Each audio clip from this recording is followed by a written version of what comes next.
Hey all, another Mike Unfiltered podcast, and this one is about how I learned more from failure than I did success. So I want to start with something most people don't say out loud. Business failure. It doesn't just cost money. It costs identity. It costs sleep. It costs relationships. It costs your confidence.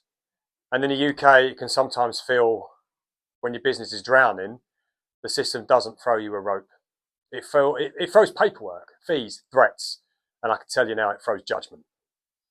And today, I'm going to talk about that stuff that nobody brags about on Instagram.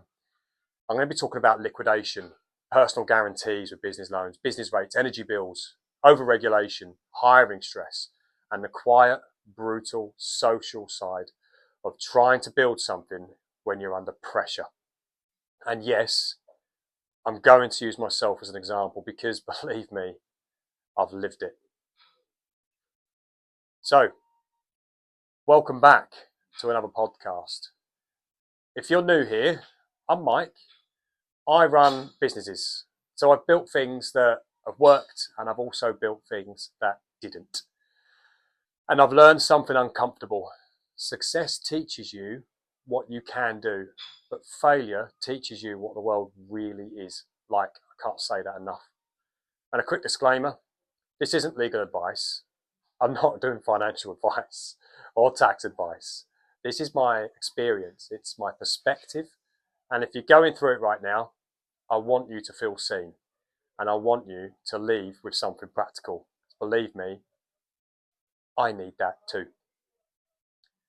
So let's talk about business failure, the irony of what we call liquidation. So the part that still shocks me in this irony is when a business is dead in the water, so no income, no runway, no cushion, the system says, right, well, we want you to find thousands of pounds to prove that you're broke.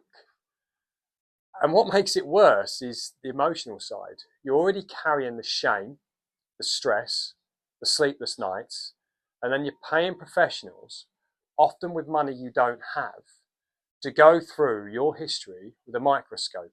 And I get it, there has to be a process. I mean, I've come across many people that needed investigation, believe me. So there has to be rules. But here's the reality. Many small business owners, they feel treated like criminals for failing. Like the assumption is guilt, not misfortune. And for anyone listening who's never been through liquidation, here's the punchline for you. The irony. Closing a company isn't cheap. Depending on the route, it can be thousands, commonly quoted for, for a creditor's voluntary liquidation. They're in the low thousands or the high thousands. The money, the amounts I was quoting were huge. So imagine this, you're already losing, and then you get an invoice to confirm it. That messes with your head badly. Now let's get on to the next thing. Business loans. Business loans. The amount of people I've had, creditors, approach me about business loans. And they want to tie you into a personal guarantee. My blunt view, if you're asked to sign a personal guarantee, treat it like a loaded weapon, a cocked gun against your head. Because what happens is the business takes the loan, but you actually take on the risk. And if things go wrong, the business can fail, but that debt doesn't die with the business, it follows you. And this isn't some rare corner case. Personal guarantees in what we call the SME, small and micro enterprises sector, that lending are common enough that UK regulators and standards bodies have done specific work on protections and how they're used. So sometimes people sign them because they're desperate or because they believe in what they're building, like I did, or because they've got staff relying on them, like I did. And I understand the emotion, I've been there, but emotionally driven decisions can become financial handcuffs because I've been there and I'm still there. Steer clear where you can, or at the very least, understand exactly what you're signing, what triggers it, and what the worst case scenario looks like. So we've got liquidation, we've got business loans to small and micro enterprise, small businesses.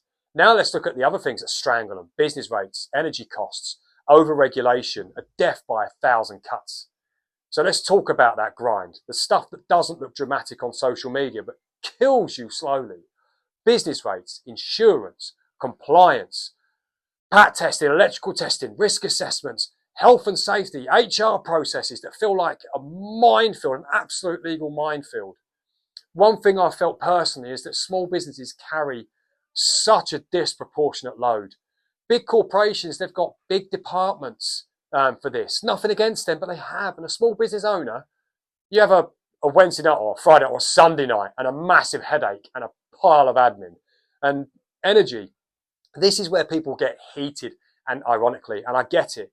There's a lot going on: global markets, infrastructure, policy, investments, and all these other trade-offs. But one specific thing I want to reference, because people throw numbers around, is the UK's energy profits levy on upstream oil, gas, which has had headline rates discussed at up to 78%, 78% tax on energy that's taxation on energy that's bought in by this country in the same marketplace that other countries buy their energy in.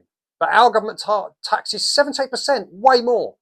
So my broader point isn't to argue that one tax. My point is that when policy piles up, small businesses feel it. They feel it first and the hardest. And there's the net zero, for example, with this energy that I actually agree with, for the need for much cleaner energy. But I'll say this carefully. I think execution matters. And I think poor execution can cause the opposite of what we want. And that's causing small businesses like mine to have to close so often. And then they've got to face liquidation. And they're probably stuck with loans with personal guarantees on them. We're deindustrializing. And the thing is we haven't magically reduced emissions. What we've done is we've exported or imported them. So through importing all the stuff that we now no longer make, we are contributing to more emissions, global emissions, as a result. Through net zero.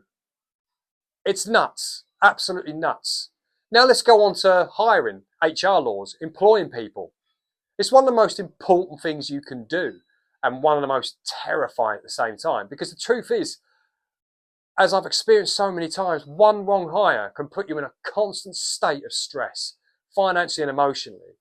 Wages go up, expectations go up, costs go up, and the admin, contracts, policies, HR processes, they can feel like you need a whole massive legal team just to breathe. The amount of staff I've had on occasion that have let me down and tried to sue me and given me all kinds of problems, and I've got zero rights. It actually gets somewhere. I've lived this, and I'm telling you, if you're a small employer, you need systems, documentations, and boundaries, or you're gambling with the business and your own mental health, to be quite honest with you. So the part that nobody warns you about. Here's the bit people don't expect. When business goes wrong, family and friends can turn away. Something I've experienced so much. People you thought were your friends suddenly get quiet. Some relationships don't survive it. Marriages take massive hits. Friendships fade. And it's not always because they're evil. Sometimes people just don't know what to say. Sometimes your failure makes them scared. Sometimes you're no longer useful to their story. But my God, it still hurts. It really hurts. And if you're listening right now and you're in that place, I want you to know you're not weak for feeling it. You're human.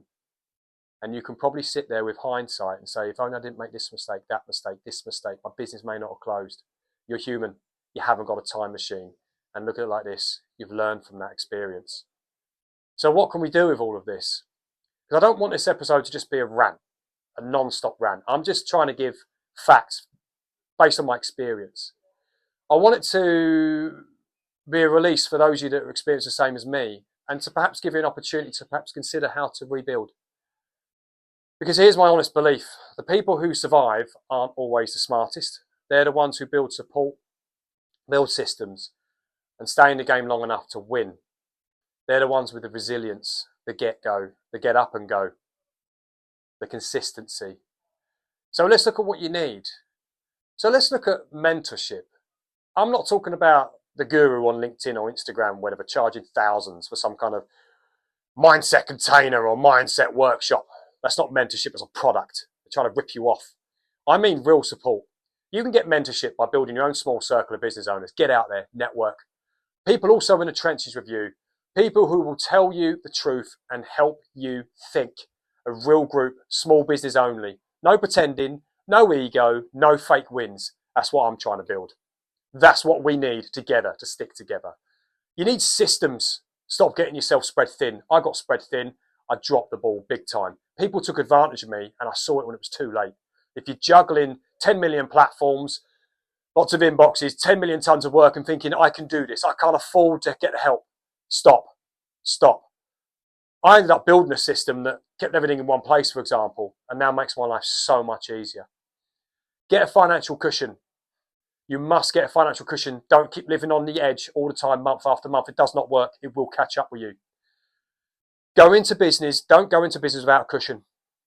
I don't care how confident you are. Without that cushion, you make desperate decisions, especially if you're spread thin.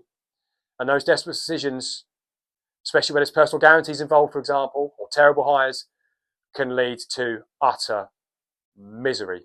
Also, don't think global borders. If your business is in a position where you could perhaps trade globally, then like digital services, products, content, education, you don't have to trap yourself inside one set of constraints, especially in an over-regulated UK.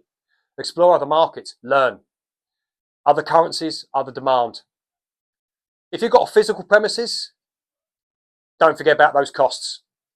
Do not forget about those costs. If you've got a gym, cafe, shop, clinic, anything, be brutally honest about the weight, the business rates, the utilities, the insurances, the compliance, safety, upkeep. It's a full-time job on its own. You'll get spread thin just by having the premises. Forget running your business. But how can you make it easier? We've got this amazing breakthrough technology at the moment that is terrifying, but Pandora's box is open. So it's there now. You've got to roll with it. AI. It helps you stop you drowning in admin. It can help you follow up on leads. It can automate things. It can take pressure off you. It can help you document processes automatically. It helps you build consistency when you're exhausted. It doesn't necessarily replace staff, but it can massively supercharge and turbocharge your abilities and your own staff's abilities. I'm offering something like that. This isn't it's a bit of a shameless plug, I'm going to be honest. Not because I want to do a cheesy pitch, but because I'm working on it and refining it right now. And I want real business owners to, I feel your pain, basically. I don't want you to go through what I'm going through right now with one of my businesses that failed. So if you want to look at something like that, the platform that I've got, which basically does everything all in one platform, then I'd suggest you get in touch with me. I'm working with some businesses at the moment, and I will continue working with other businesses free of charge to refine this platform, and let's make it an absolute success together. At the same time, I'm hoping that while I work with you on this platform and refine this platform together, at the same time as that, I'm hoping that it will help us build a community, that community where we can stick together to give each other mentorship and learn from each other. Don't feel shame. I don't want you isolated. Don't let stress make you quiet. Find your people. Help me build this system together. And let's grow together. And remember, failing at business does not mean you are a failure if you have failed. It means that you tried something most people are too scared to attempt. You put yourself out there. You played that game. If it hit home, or if this did hit home, please share it with another business owner, especially another small business owner that could be in a situation like me. And you know what? Reach out to me, because I feel your pains through failure. And I also feel your joys through the successes, because I've had many successes too. But this video, I wanted to make it about how you learn so much through failure. Let's stick together, let's get together. And hey, if you want to help me build that platform, yeah, of course I'm going to charge for it eventually. I'd be silly not to. But if you want to help me build that platform and build a network at the same time, get in touch. I want to speak to you. Thank you.